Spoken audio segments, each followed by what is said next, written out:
সবাইকে এনসি ট্রাস্টের পক্ষ থেকে ধন্যবাদ জানিয়ে একেবারে একটি গুরুত্বপূর্ণ অঙ্ক তোমাদের সামনে এই মুহূর্তে তুলে ধরছি। অঙ্কটি সহজ কিন্তু খুবই গুরুত্বপূর্ণ, পরীক্ষা আসতে পারে। চাইলে সরল করো, গ নাম্বার দেখতে থাকো। সমাধান গ যা ছিল এখানে তাই দেখতে পাচ্ছ, নিয়েছি। এরপর দেখো ক্যালকুলেশন। এখানে লগ ই ভিত্তি যেগুলো রয়েছে, অর্থাৎ প্লাস রয়েছে এ পর্যন্ত, আর -3 log e b square c রয়েছে। এখন এখান থেকে এই পর্যন্ত লগ ই ভিত্তিক কমন নিয়েছি, যার ফলে a cube b cube divided by c cube, আর যেহেতু প্লাস আছে সূত্র অনুসারে, সূচকের সূত্র অনুসারে গুণ হয়ে যাবে, গুণ হলো ক্রস গুণ। এখানে b cube c cube divided by d cube থাকলো, আবার ক্রস গুণ, সি কিউব ডি কিউব হলো ডিভাইডেড বাই এ কিউব থেকে গেল, এটা হোল ব্র্যাকেট দিয়ে রাখা হয়েছে, আর মাইনাস এখানে 3কে পাওয়ার আকারে নিয়ে যাওয়া হয়েছে, লগ এ ভিত্তিক বি স্কোয়ার সি এর হোল পাওয়ার 3, এই 3 নিয়ে যাওয়া হয়েছে সূচকের নিয়ম অনুসারে, সূত্র অনুসারে। আশা করছি এখানে বুঝতে পেরেছো। পরবর্তী টার্ম দেখতে থাকো। লগ এখানে অনেক কিছু কেটে যায়, সি কিউব কেটে যায়, ডি কিউব কেটে গেল, আর এ কিউব কেটে গেল।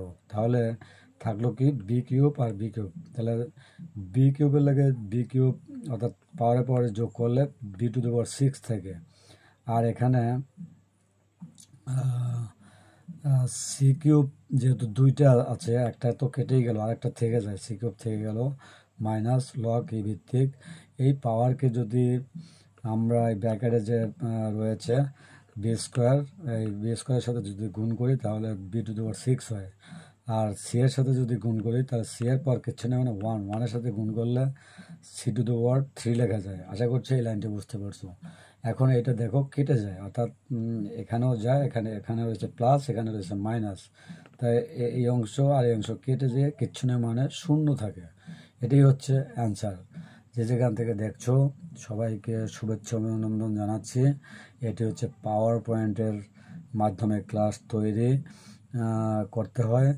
এগুলো তৈরি করতে মানে যথেষ্ট ধৈর্য সহকারে পরিশ্রম ব্যয় করে তৈরি করতে হয়। কাজে যে যেখান থেকে দেখছো, যদি আমার কথাগুলো মনোযোগ সহকারে শোনো, তোমাদের অনেক কাজে লাগবে। বারবার কথাগুলো শুনবে, খাতা কলম নিয়ে তোমরা মেন বইয়ের সাথে মিলিয়ে আমার কথাগুলো বারবার শুনবে এবং প্র্যাকটিস করবে, তাহলেই তোমাদের কাছে সহজ হয়ে যাবে। আর আমি তোমাদের সামনে কিন্তু এ টু জেড তুলে ধরবার চেষ্টা করছি। আর তোমাদের কাছে অনুরোধ থাকলো, তোমরা মেন বই কিন্তু বেশি বেশি প্র্যাকটিস করবে উদাহরণ সহ, তাইলেই তোমরা যে কোনো বোর্ডের অঙ্ক পারবে। যে কোনো এই অঙ্কই তোমাদের সামনে একটু ঘুরাই ফিরিয়ে দিতে পারে, সেগুলো তোমরা যে জ্ঞানটি অর্জন করবে সেই জ্ঞানের আলোকে তোমরা কষতে পারবে।